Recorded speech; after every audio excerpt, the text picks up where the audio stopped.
de olho nessa semana, né, Guga? A gente estava falando aqui mais cedo que é a semana de olho em alguns indicadores aí, principalmente nos indicadores de inflação que vão sair amanhã, também a expectativa com a ata do Copom, para saber um pouco mais detalhadamente o que o Banco Central acabou levando em consideração para tomar a decisão um pouco mais dura ali de elevação de taxa de juros. E aí eu queria saber como é que está a sua visão para essa semana, o que você está projetando aí sobre todos esses indicadores, toda essa agenda movimentada que a gente tem por aqui. Bom, Felipe, mais uma vez, né, a gente percebe pelo relatório Focus que aquelas expectativas de crescimento, elas se reduzem, né, e a expectativa de inflação continua. Então tem que ficar de olho, sim. Tá? Eu continuo sendo um otimista com o dedo no gatilho, como eu gosto de falar. Eu acredito que nós temos aí uma grande chance de ter fechado esse ciclo de dois meses aí de ajuste do mercado. Tá? O que me preocupa, vamos lá, né? A gente tinha duas preocupações, inflação e coronavírus, né? Variante de coronavírus. Me parece aí que o tema de um acaba que impacta em cima do outro, né? A gente olha aí petróleo ajustando, vindo ali para aquela região que se imaginava que poderia vir de $65 o barril, né? Isso traz um alívio para a questão de pressão inflacionária, mas também um motivo do porquê isso está acontecendo, né? Vem em função da variante Delta. Então, acaba que um vai compensando, né, o problema do outro e a gente vai acompanhando as bolsas e acompanhando as movimentações. Obviamente, né, uma desaceleração de mundo, uma expectativa de desaceleração impacta em commodity e, querendo ou não, impactar em commodity, tá, impacta aqui na nossa bolsa brasileira. Tá? Mas eu estou acompanhando bem de perto todas as movimentações que o mercado tem feito, Felipe, até mesmo para buscar esse momento interessante da virada e início de uma tendência mais intensa, mais forte, que tem uma condição muito legal de estar acontecendo. Tá? Mas quem manda é o mercado, né, e ele que vai ditar, né, se de fato nós vamos começar em um belo de um rally de alta novamente, ou as coisas vão ficar um pouco mais travadas, um pouco mais tensas aí no curto prazo. Pois é, né, Guga? Você falou essa questão das commodities. Lá na China a gente viu o minério de ferro caindo, petróleo caindo. As bolsas mundiais acabaram subindo na semana passada. O Brasil não conseguiu crescer junto, não conseguiu elevar junto, né, a bolsa aqui do Brasil. Muito também por questões internas nossas aqui, né? O cenário doméstico está bem instável também, várias questões políticas dominando a pauta e assim deve ser essa semana também, né?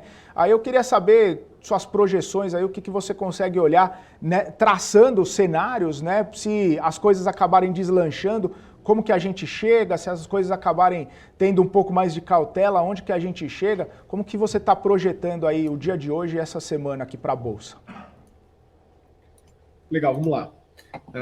Eu estou olhando aqui para o dia de hoje, né, basicamente, que o nosso cenário aquele de correção, ele de fato, acho que é importante a gente sempre trazer de volta, né, ele à tona aqui para que o pessoal também possa interpretar. Para mim, o cenário de correção, ele aconteceu aqui nessa janela desde o início de junho até agora, né, início de agosto. Então, nós tivemos esses 2 meses aqui de correção. O que o mercado precisa fazer agora? A gente precisa avançar, principalmente voltar ali para aquela região acima dos 125 mil pontos, 125.600, sair dessa zona onde anteriormente era um fundo do mercado. Né? Então a gente precisa abandonar esses patamares de preço e trabalhar aqui para 125.650 pontos. Tá? Para hoje, Felipe, o que eu imagino é o seguinte, olha, o cenário mais negativo que eu entendo seria esse cenário para trabalhar aqui entre 122, 150 e 121.600. Tá? Essa é a região que eu entendo que seria interessante que o mercado ele não viesse a perder, tá? Que a gente conseguisse melhorar dessa região. Por quê? Abaixo dessa região, aí, Felipe, as coisas começam a ficar um pouco mais negras, tá? As coisas começam a ficar mais pesadas, assim, né? Eu sinto que fica um tom pior, mais negativo, assim, do mercado, tá? E aí a gente poderia ver a bolsa vir a 119.200 pontos, isso ser, né, um pouco mais negativo, um pouco mais pesado, tá? Então a gente tem que ficar atentos em relação a isso. Havendo um movimento positivo, é para voltar aqui para 125.600, tá? Acho que é bem importante o que vai acontecer aqui no curto prazo, se nós vamos para 125.600 ou se nós vamos cair e vir aqui para 119.230, certo? E a partir daí, a gente vai buscar, né, os nossos gatilhos, a gente vai buscar os nossos pontos de entrada para o mercado, tá? Mas eu tô, assim, a gente já está perdendo aqui o time do mercado de fato ganhar níveis de preço e avançar com mais intensidade. A gente está perdendo essa janela de oportunidade. Uhum. Ô Guga, só me tira uma dúvida, né? Eu estava dando uma olhada nesse gráfico aí, né? Bem lateral ali, na casa dos 120 mil pontos. E muita gente tem falado aí, né? Pelo menos algumas expectativas a gente tem visto. 140, 180, 200 mil pontos da Bolsa. Se continuar nessa lateralização aí, esse sobe, retrai, cai, sobe mais um pouquinho, essas previsões aí, essas questões tendem a ser revistas você acha que talvez não chegue aonde estavam pensando ao longo do ano agora de 2021? Ótima pergunta, tá? O que nós temos que entender? Deixa eu compartilhar aqui a tela para que vocês olhem de novo. Deixa eu vir aqui para o Ibovespa, tá? Para a gente possa refletir sobre o momento, tá? O que acontece, para o pessoal entender, é que toda projeção de alta, ele vem, né, ela surge em função dos estímulos que acontecem nos movimentos de baixa, tá? Então, as projeções de alta, repetindo, né, elas acontecem em cima dos estímulos das projeções de baixa. Tá? Então, nós tivemos aqui todo o período do Covid, ok? Nós tivemos aqui todo esse período aqui do Covid, que ele serve de referência para a nossa projeção de alta, tá? Toda queda que nós tivemos aqui, ela foi uma mudança de percepção por parte dos participantes.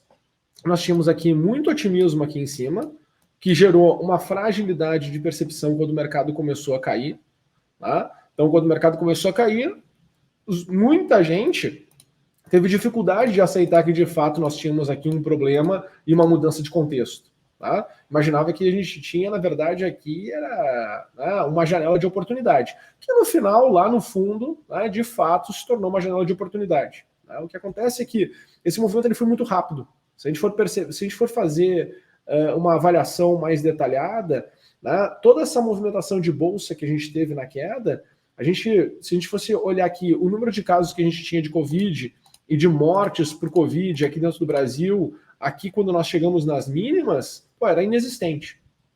Né? Pelo menos estatisticamente estava inexistente. Então a Bolsa tinha feito toda a movimentação sem ter vivido, né, o pico, né, do problema em relação à crise. Beleza, ponto. Tá? Tivemos isso aqui.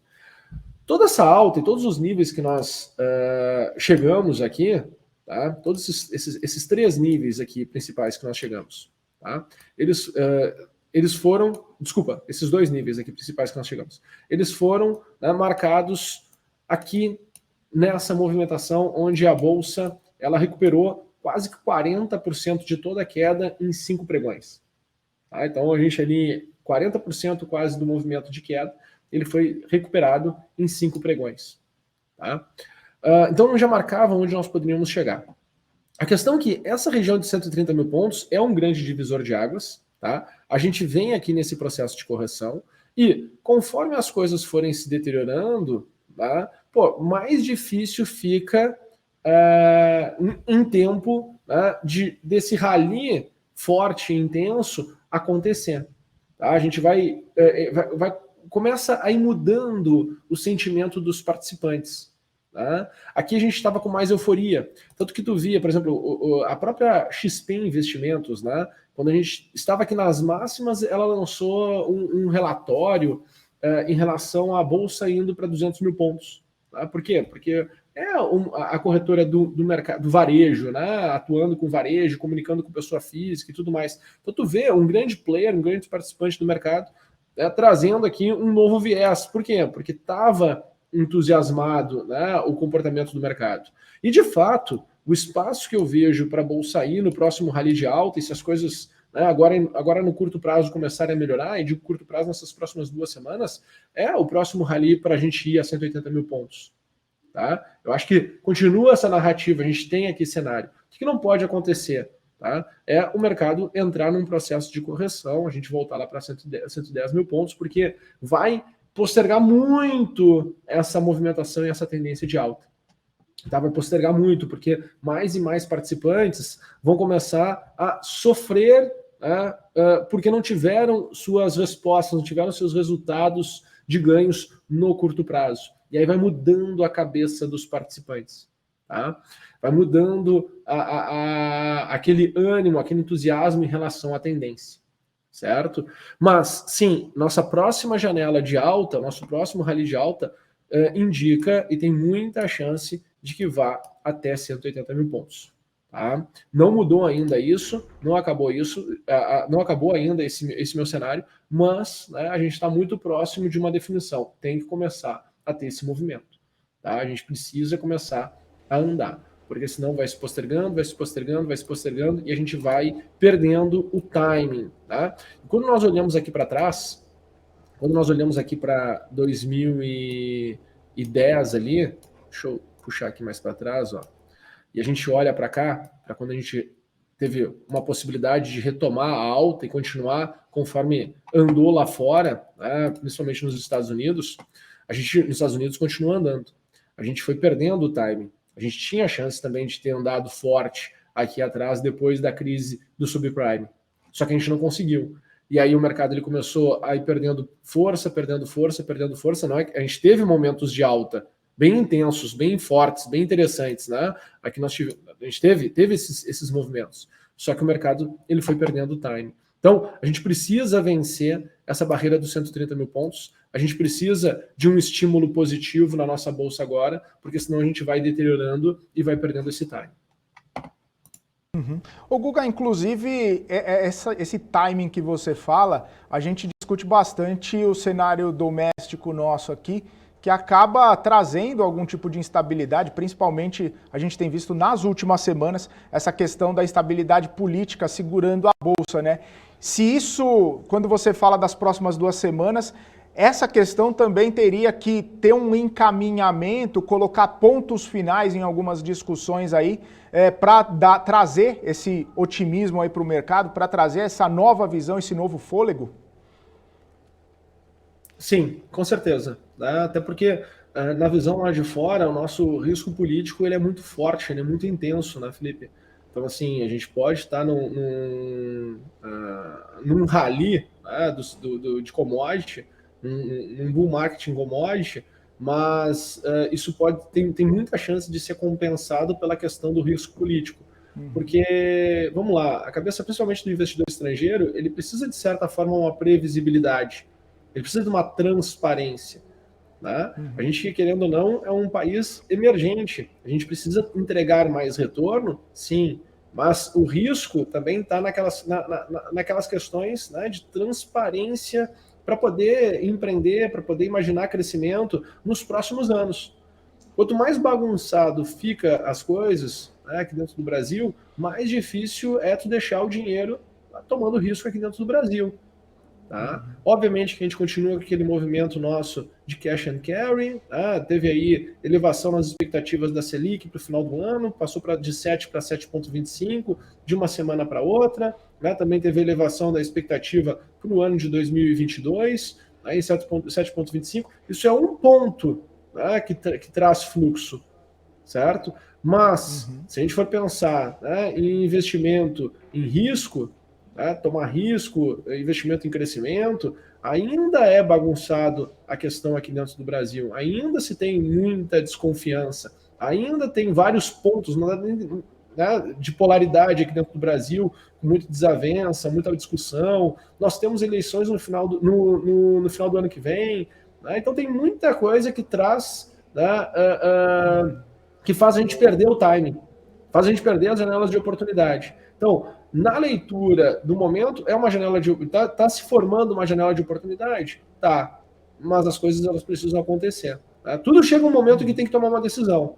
Não dá para ser criança eternamente, né? Não dá para ser adolescente eternamente. Tudo tem uma fase. E agora a gente está chegando aqui numa fase muito importante que precisa ser tomada de decisão, porque senão se perde o time, né? Se perde o momento. E aí perde a onda, né? Então a gente tem que acertar os pontos para que a gente possa surfar essa onda de uma forma positiva e a gente possa ver aí, né, o movimento acontecer e se desenvolver.